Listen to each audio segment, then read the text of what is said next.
Hello and welcome to Gold and Silver Assets. It's Sunday the 16th of August 2020.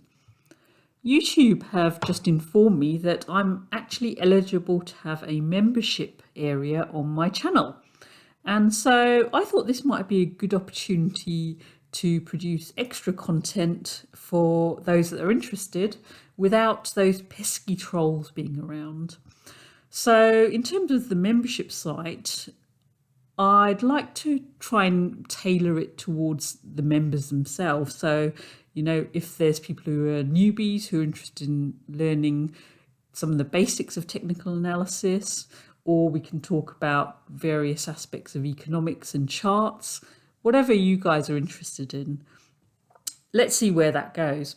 But if you are interested, then just click the join button and I'm going to start producing videos.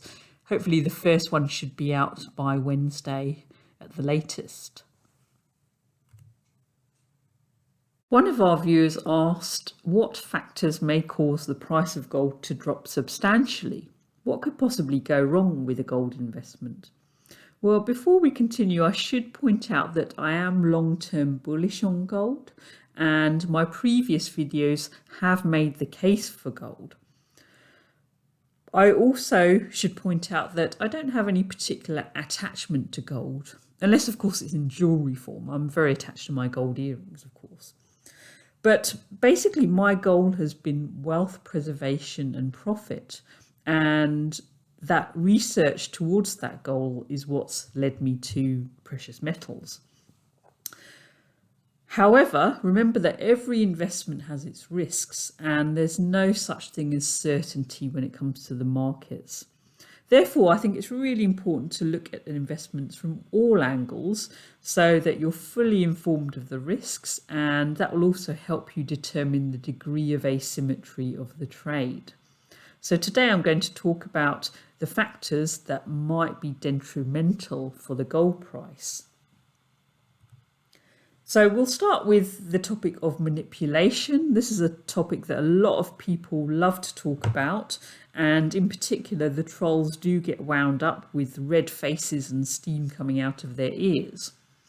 What's my view on this? Well, first of all, I do believe that all markets are manipulated to some extent, and precious metals are no exception. Yes, they've been heavily manipulated for decades, no arguments there. But the problem I have is that manipulation can occur in either direction. So things can be just as easily manipulated upwards as downwards. And the problem is, I don't really have any way of knowing when that switch in direction is going to occur.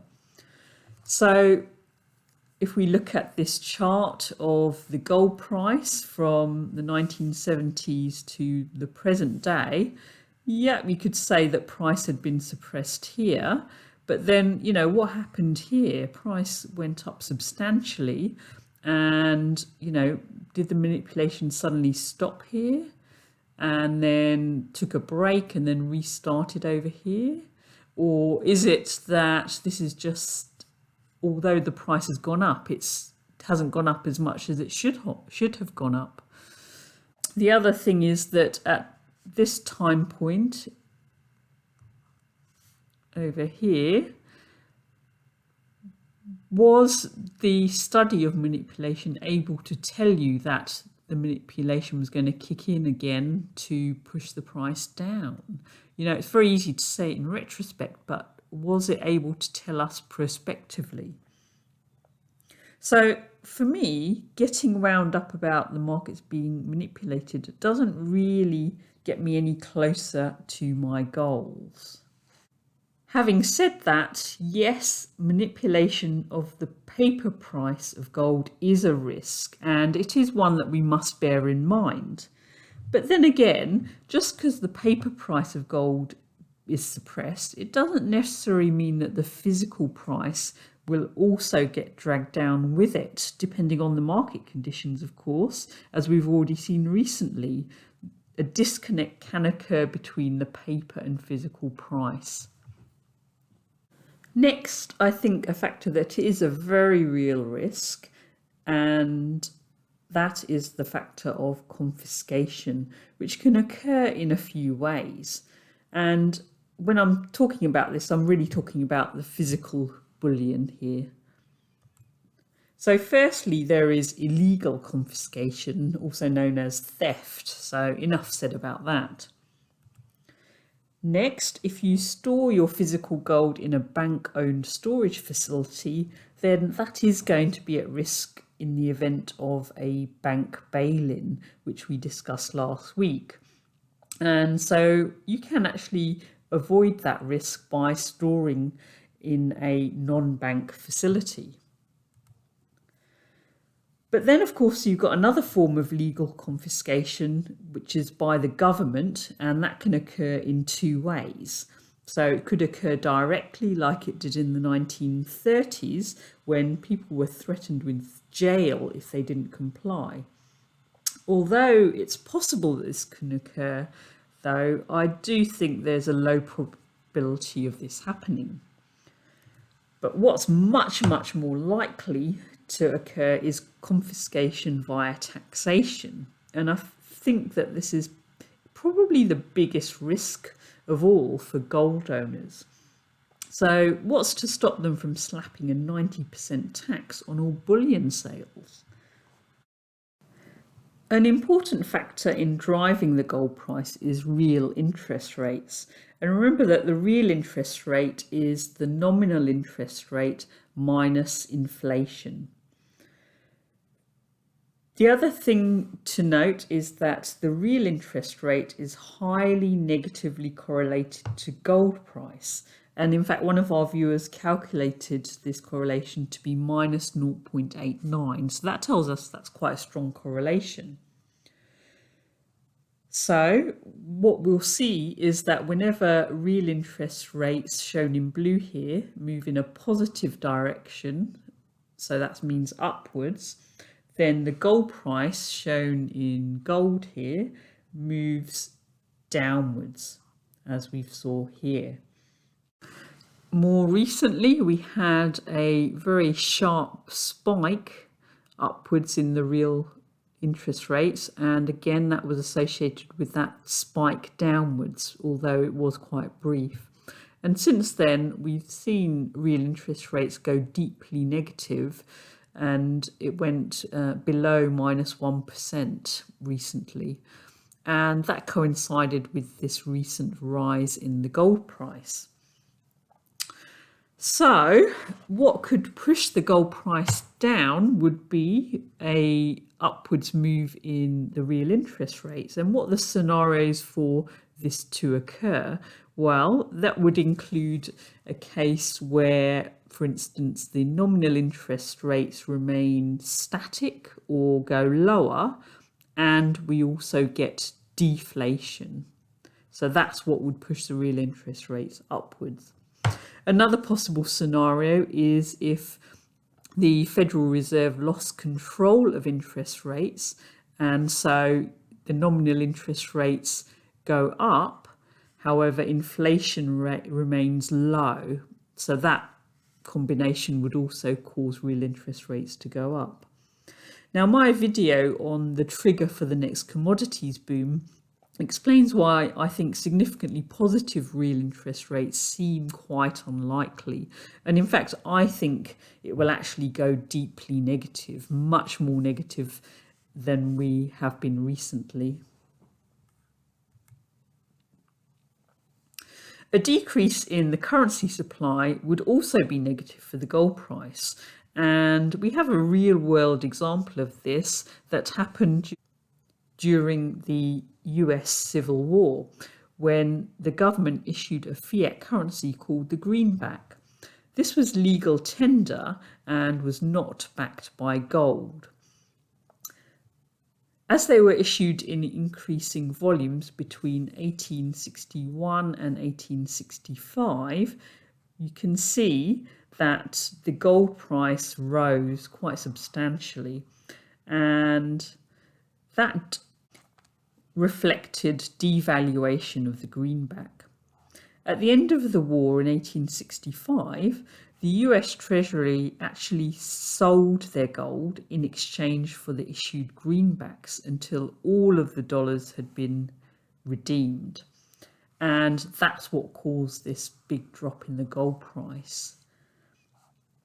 So to me, the chances of currency deflation such as this in the current situation and in this day and age, it just seems very remote. The printing machines just seem to be in full swing, and I can't imagine all of those printed currencies being repaid in gold. Another argument for potential weakness in the gold price is the dollar milkshake theory put forward by Brent Johnson.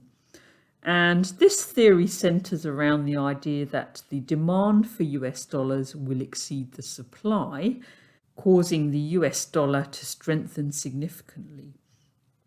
So my understanding of this is that the milkshake is all the printed currencies from the global central banks, and that the straw that sucks the liquidity out of the system includes foreign countries and companies that need US dollars to pay off dollar denominated debt and interest. And that would be further exacerbated by the Federal Reserve tightening.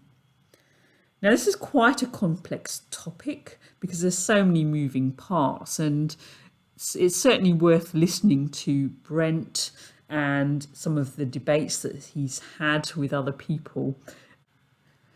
I'm certainly still trying to get my head around the details because there's just so many factors that can affect this theory. And we do have reason to believe that a spike in the US dollar index can affect the gold price. So here we have a chart showing the US dollar index, that's the DXY shown in bars, and then in gold we have the gold price in US dollars. And this chart covers over 40 years of price action. And what I've done here is look at where we've had significant spikes in the US dollar and see how that compares to the gold price. So back in the late 70s, early 80s, the dollar had a massive spike. It actually, from trough to peak, went up 98%. And the peak to trough for gold at the same time, gold went down 55%. Again, if we look at the late 1990s, the US dollar index went up 51% and gold went down 36%. And then again, more recently, from these lows here, the US dollar index went up 43% and gold dropped around 45%. So these are just ballpark figures here. So a few things to gather from this. First of all, most of the time, these two parameters are negatively correlated in general. And so in red, I've drawn the correlations here, and a lot of the times it's very highly negatively correlated. So you can see that it comes close to -1 on a number of occasions. Although it is interesting to know that the correlation was actually quite positive over the past year, but it's slipped back into that negative territory. So overall, this chart suggests that if we do get a spike in the US dollar index, then chances are the gold price will drop. One other thing to point out is that over the last 40 years, the peak of those spikes have become successively lower. Now, does anyone know exactly why that is? I think it might partly be related to changes in the composition of the index over the years. So, for example, the euro didn't exist back here. But yeah, I don't know the reason for that. But perhaps, I don't know, does that suggest that the next spike will be lower still? So what's my take on the dollar milkshake theory? Well, for me, it all hinges around the term dollar strength. So the US dollar index, or the DXY, is basically comparing the US dollar to a basket of other currencies. And as we can see here, it's heavily weighted towards the euro. But remember that all of these currencies are fiat currencies, and so we're basically comparing crappy pieces of paper with each other. So when we say that the dollar is strong, it just means that it's less crappy than the other currencies. I would argue that what really matters is the purchasing power. And so, if your goal is trading Forex, for instance, yes, these spikes do matter. However, if your goal is wealth preservation, then actually it's the purchasing power that you want to look at. So if we compare the US dollar index at the top here to the purchasing power of the US dollar over the same time period, you can see that they look very, very different. What's really obvious is that spikes in the US dollar index are not associated with spikes in the purchasing power. In fact, the purchasing power just continuously keeps dropping.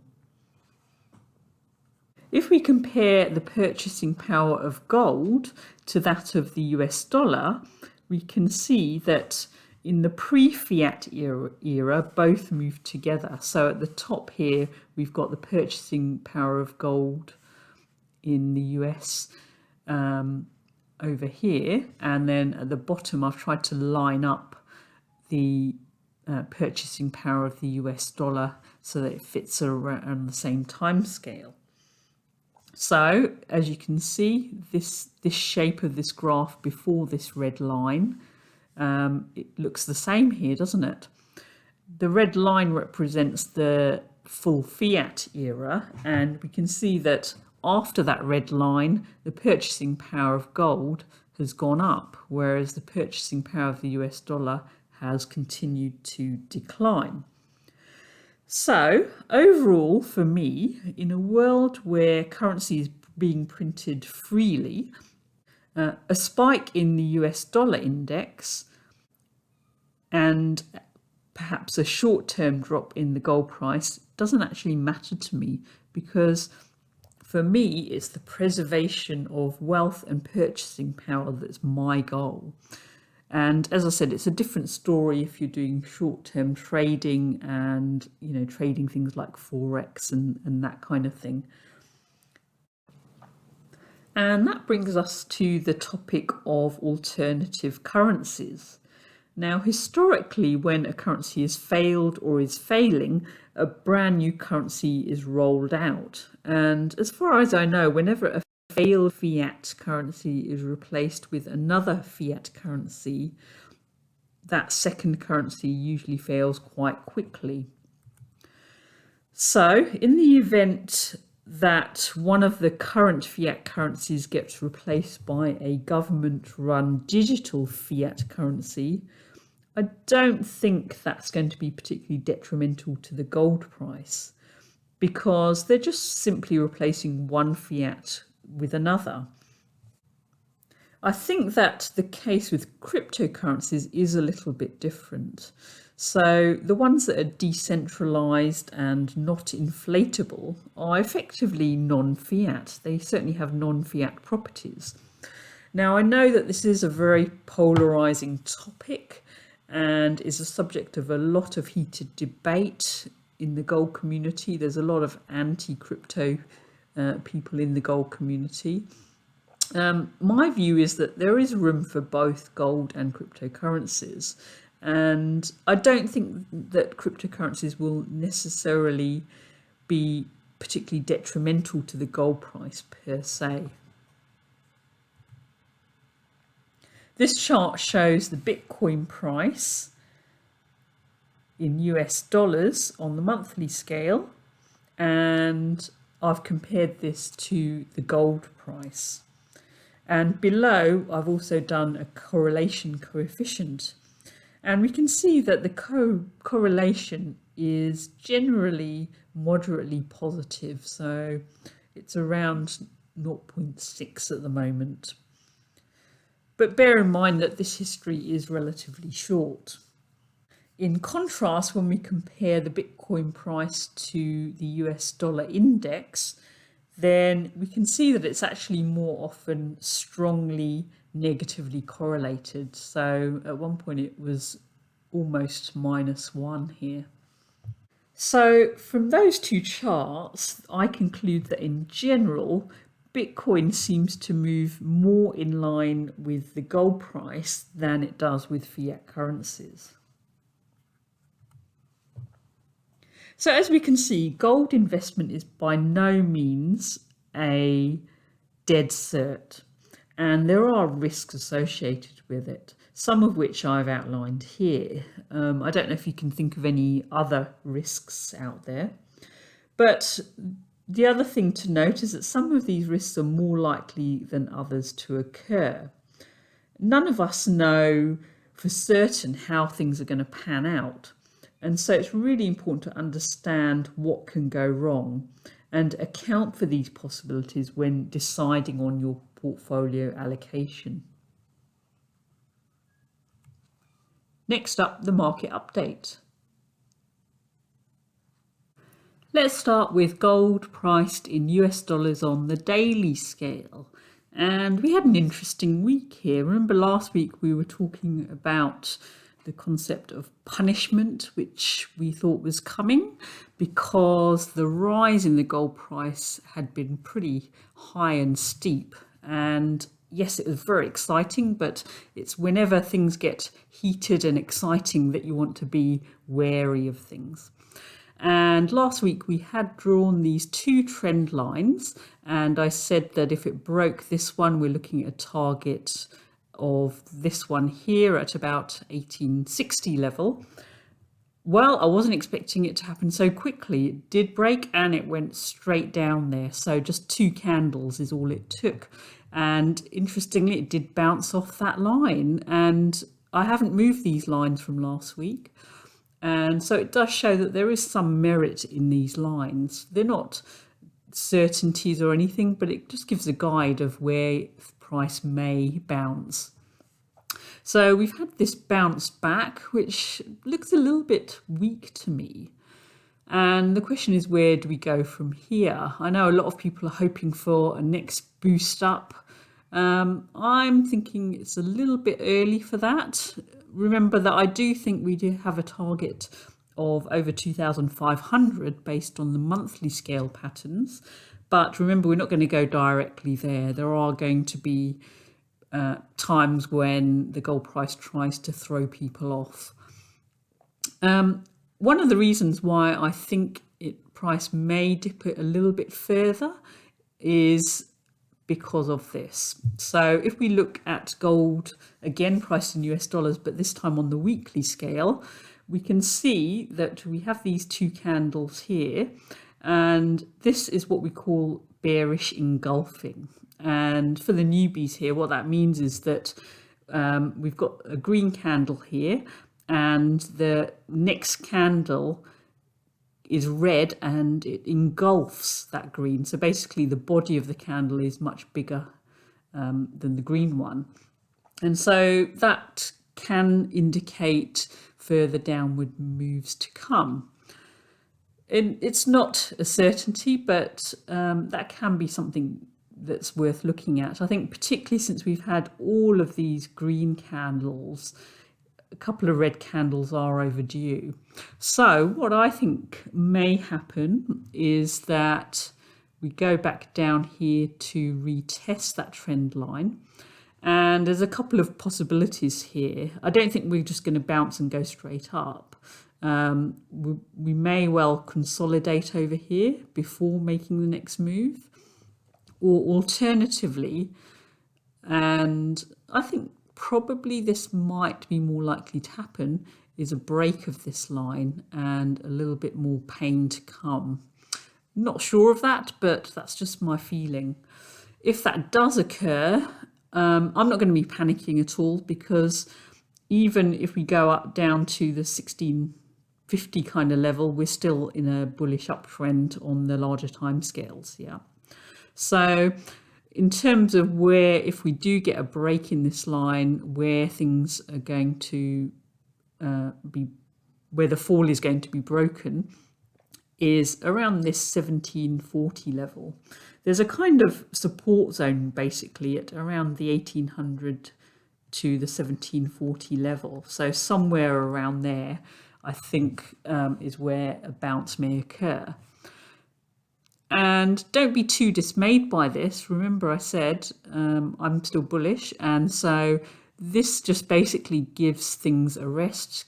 Things like RSI can cool down, and that will enable price to move further up in the next stage.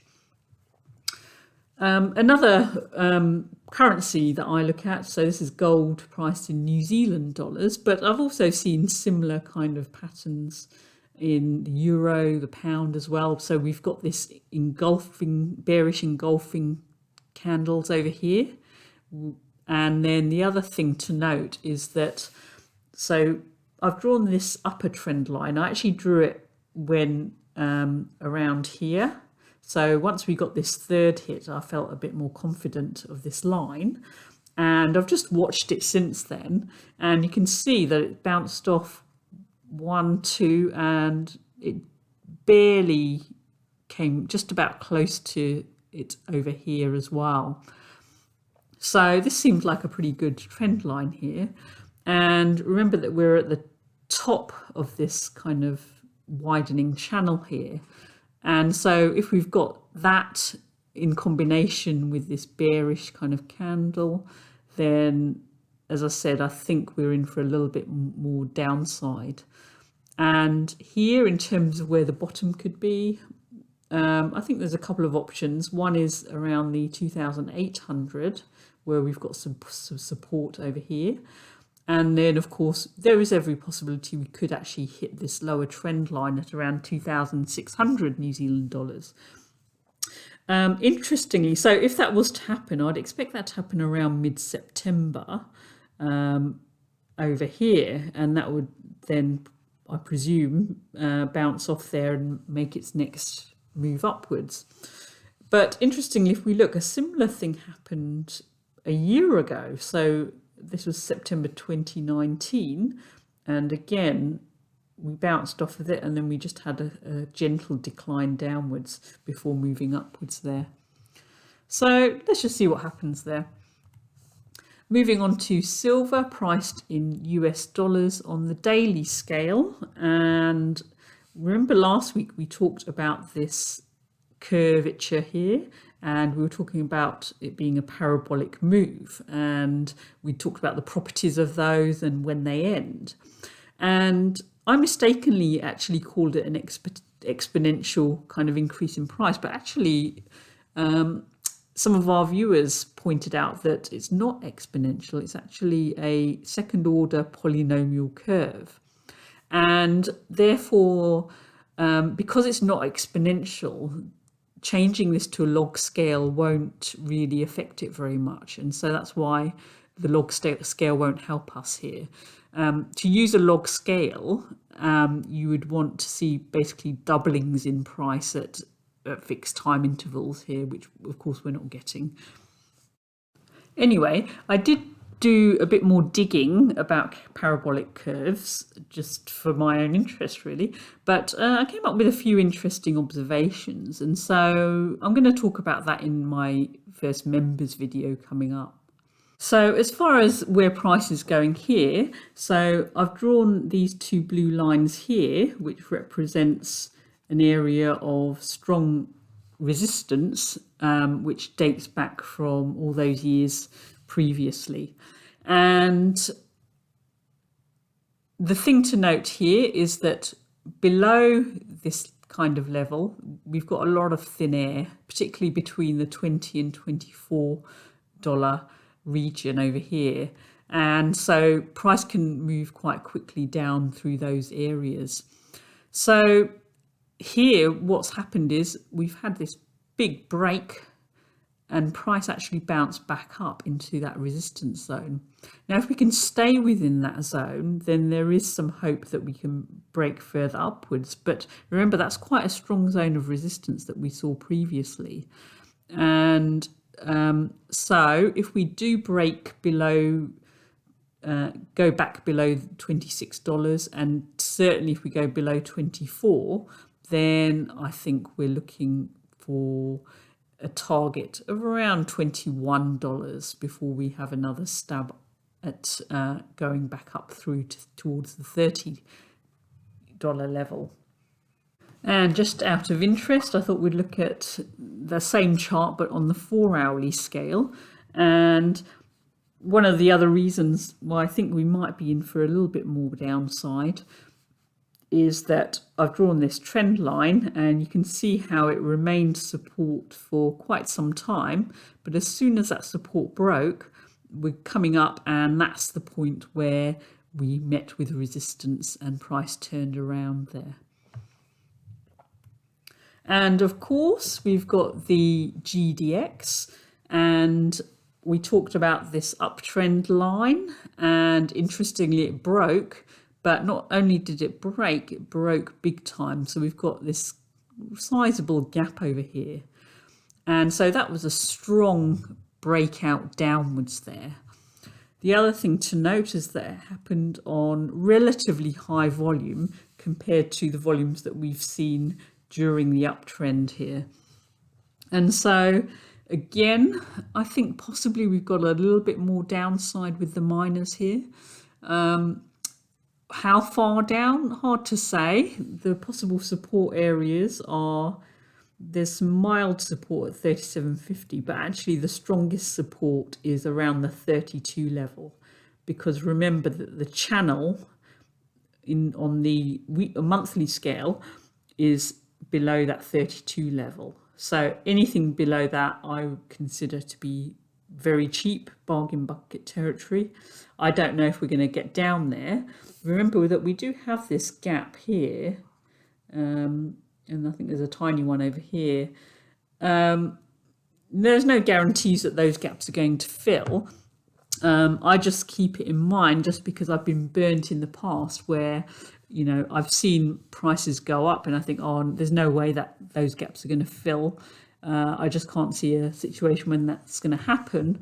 And of course, lo and behold, it usually does if I'm patient enough.